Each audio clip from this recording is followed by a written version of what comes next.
Olá, graça e paz a todos. Espero que vocês estejam bem. E hoje nós vamos aqui mais uma vez, darmos continuidade aos estudos que nós estamos fazendo sobre mentiras em que as mulheres acreditam e a verdade que as liberta. Hoje nós falaremos da mentira que Satanás nos conta, que eu consigo viver sem um tempo consistente com a palavra de Deus e com a oração. Vamos orar? Senhor, nós precisamos da Tua misericórdia e graça nesse instante, para que possamos, Senhor, tocar a Tua palavra e tocar as Tuas realidades. E, Senhor, precisamos que o Teu Espírito toque os nossos corações, toque os nossos ouvidos, Senhor, para que eles não te ouçam inutilmente, mas que a Tua palavra opere em nós aquilo que é a Tua vontade, aquilo que é o Teu prazer, em nome de Jesus. Então, nós vamos falar hoje, sobre a questão de tempo com o Senhor, de tempo com a palavra do Senhor. Então, nós vivemos hoje num mundo onde as pessoas acham que elas podem cuidar de si mesmas, que não dependem do Senhor, que não dependem de Deus. Ou seja, a humanidade vive como se Deus não existisse. E isso não é uma verdade. Então, nós falaremos sobre esse assunto, sobre essa questão de que existem prioridades, como nós vimos no estudo anterior, que Deus tem prioridades para o homem e que Ele é a maior prioridade do ser humano. Amém? Então, ao contrário da mentira que consideramos no estudo anterior, poucas mulheres cristãs conseguiriam dizer esta mentira em voz alta. No entanto, quase 48% das mulheres que responderam à nossa pesquisa admitiram que acreditam nela. Ou seja, expressar verbalmente aquilo que nós pensamos, às vezes, principalmente nesse campo cristão, dentro da vida da igreja, a mulher que está ali professando uma fé, ela não tem essa coragem de fazer essa confissão, expressar verbalmente isso que ela muitas vezes acredita, que pode viver uma vida separada do Senhor, uma vida sem comunhão com o Senhor, uma vida sem a palavra. Então, a essência da mentira de Satanás é que podemos viver nossa vida independentemente de Deus. Não importa para o inimigo se acreditamos em Deus, se somos doutrinariamente ortodoxas ou se enchemos nossas agendas com um monte de atividades espirituais, desde que ele possa nos levar a viver de forma independente, em vez de viver na dependência consciente do poder do Espírito de Deus. Então, a gente faz muito movimento religioso, muita tarefa, muitas ocupações, e achamos que com isso já estamos suprindo a necessidade de termos essa comunhão com o Senhor.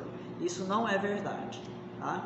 Então, se Ele conseguir nos levar a tentar viver a vida cristã sem cultivar um relacionamento íntimo com o Senhor Jesus, Ele sabe que espiritualmente estamos impotentes e derrotadas. Tá? Então, seremos e estamos e continuaremos nessa impotência. Então, por isso que Satanás, ele se move de uma forma que nos leva a acreditar que aquilo que fazemos é mais importante do que aquilo que somos para o Senhor. Se Ele conseguir nos levar a fazer muitas coisas para Deus, sem conscientemente buscar a vontade de Deus por meio de Sua palavra e da oração, podemos agitar muita poeira religiosa, mas não vamos causar nenhum dano real ao reino de Satanás. Se Ele conseguir nos levar a agir com base em nossos próprios pensamentos e ideias, em vez de procurar a sabedoria que vem de Deus, Ele sabe que acabaremos sendo sugadas para o modo destrutivo de pensar do mundo. Isso é um fato. Satanás sabe que, se conseguirmos fazer viver de forma independente da palavra de Deus, nos tornaremos mais vulneráveis à mentira em todas as áreas da nossa vida. 6 vezes no Velho Testamento vimos que Davi consultou o Senhor. Então, para não ficar só no falar, nós vamos ler esses textos na palavra. Vamos começar com 1 Samuel 23, verso 2 e 3. Diz assim a palavra: E foi anunciado a Davi dizendo: Eis que os filisteus pelejam contra Keila e saqueiam as eiras. E consultou Davi ao Senhor, dizendo: Irei eu e ferirei a estes filisteus? E disse o Senhor a Davi: Vai e ferirás aos filisteus e livrarás a Keila. Porém, os homens de Davi lhe disseram: Eis que tememos aqui em Judá, quanto mais indo a Keila contra os esquadrões dos filisteus. Então Davi tornou a consultar ao Senhor, e o Senhor lhe respondeu e disse: Levanta-te, desce a Keila, porque te dou os filisteus nas tuas mãos. Também 1 Samuel 30, verso 8. Então consultou Davi ao Senhor, dizendo: Perseguirei eu a esta tropa? Alcançá-la-ei? E lhe disse: Persegue-a, porque de certo a alcançarás e tudo libertarás. Também 2 Samuel 2:1 diz assim: E sucedeu depois disto que Davi consultou ao Senhor, dizendo: Subirei a alguma das cidades de Judá? E disse-lhe o Senhor: Sobe. E falou Davi: Para onde subirei? E disse: Para Hebrom. Capítulo 5, também de 1 Samuel, verso 19, diz assim: E Davi consultou ao Senhor, dizendo: Subirei contra os filisteus? Entregar-nos-ás nas minhas mãos? E disse o Senhor a Davi: Sobe, porque certamente os filisteus nas tuas mãos entregarei.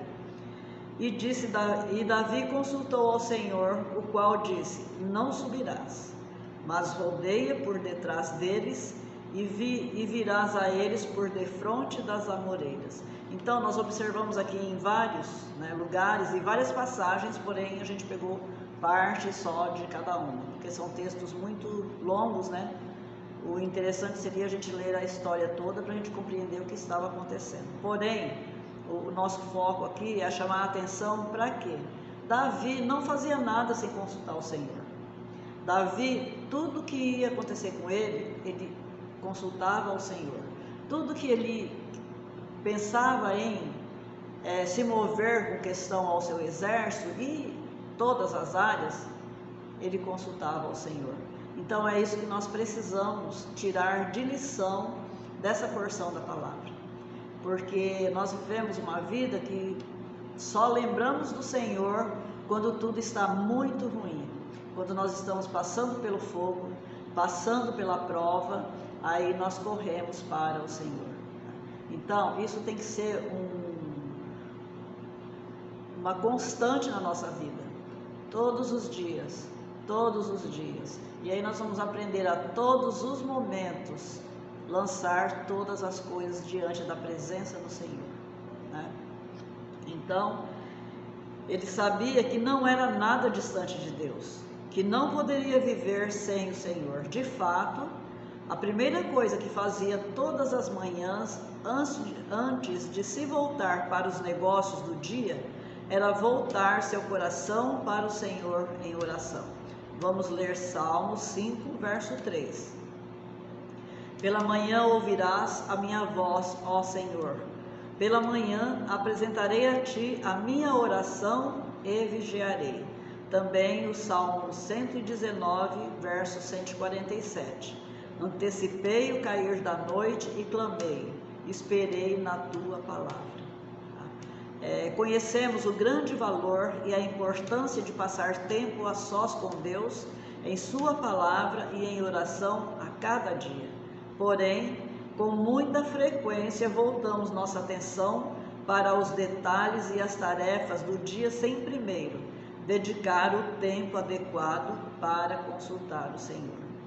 Quando fazemos isso, o que realmente estamos dizendo, embora nunca diremos, isso realmente é que posso lidar com o meu dia sozinha, independentemente da presença, da sabedoria e da graça de Deus. Esse espírito independente e autossuficiente é uma expressão de orgulho.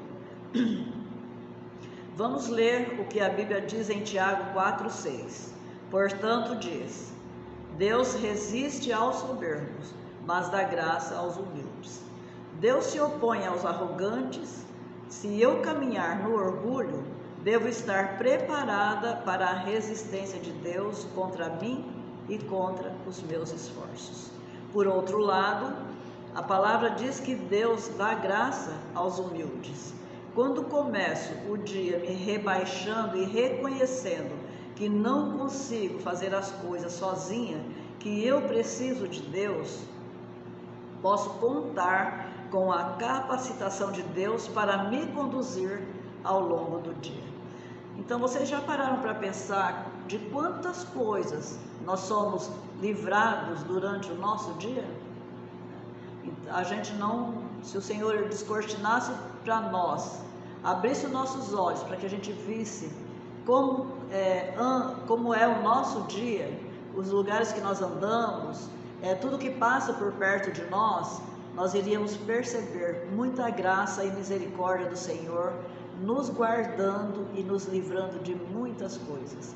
Agora imagine se a gente ganha essa visão do Senhor, de pôr diante dele todas as coisas, de ter essa amizade, essa comunhão, de ao acordar de manhã, se lembrar desse Deus maravilhoso, nosso Pai, nosso amigo, que quer ter comunhão conosco, que quer ter uma vida de intimidade conosco. Imagina o quanto Ele não nos fará e nos mostrará a respeito dessa vida com Ele, dessa comunhão com Ele. Então, prosseguindo aqui, a verdade é que sem habitar nele quem? Em Cristo, viver em união constante e consciente com Ele e na dependência dEle, não consigo fazer nada de valor espiritual ou eterno. Ou seja, a gente vai produzir para gastar nesse mundo e vai ficar tudo nesse mundo e depois vem uma vida de eternidade. Então, posso executar muitas atividades e tomar várias decisões, mas vou acabar não tendo nada de real valor para apresentar ao Senhor naquele dia pela minha vida. Isso vai ser muito triste. Isso é o maior temor do meu coração.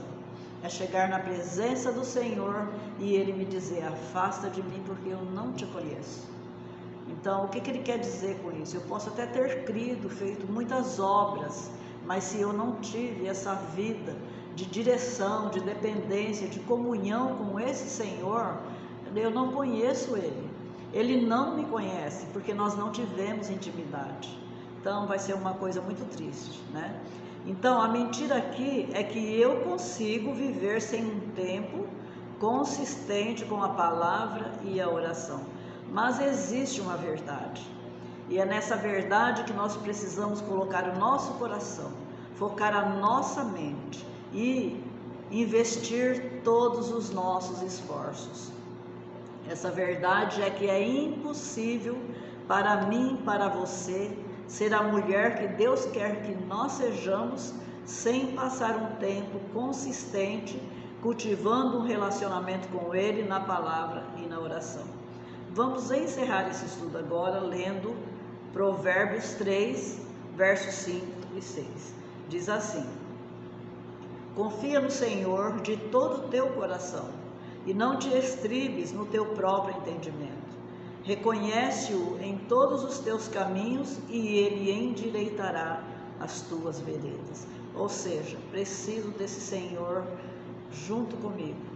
Preciso desse Senhor presente em todos os momentos da minha vida, porque Ele vai endireitar as minhas veredas. Ele vai me conduzir pelos caminhos que Ele tem para mim, como esposa, como filha, como amiga, como tudo, né? O Senhor vai conduzir. Nós precisamos ter essa confiança nesse Senhor. Então, quando nós relutamos em nos rendermos ao Senhor, é porque nós não confiamos que Ele pode tomar conta de todas as coisas na nossa vida. E nós ficamos acreditando na mentira de Satanás, que nós podemos fazer por nós mesmos. Que o Senhor nos livre de tudo isso. Amém? Vamos orar para encerrar. Senhor, misericórdia de nós, Senhor. O Senhor não nos fez independente de Ti. E nós precisamos ganhar essa realidade. Dá-nos coração, Senhor, que deseje depender totalmente de Ti, por misericórdia, em nome de Jesus. Graças e paz.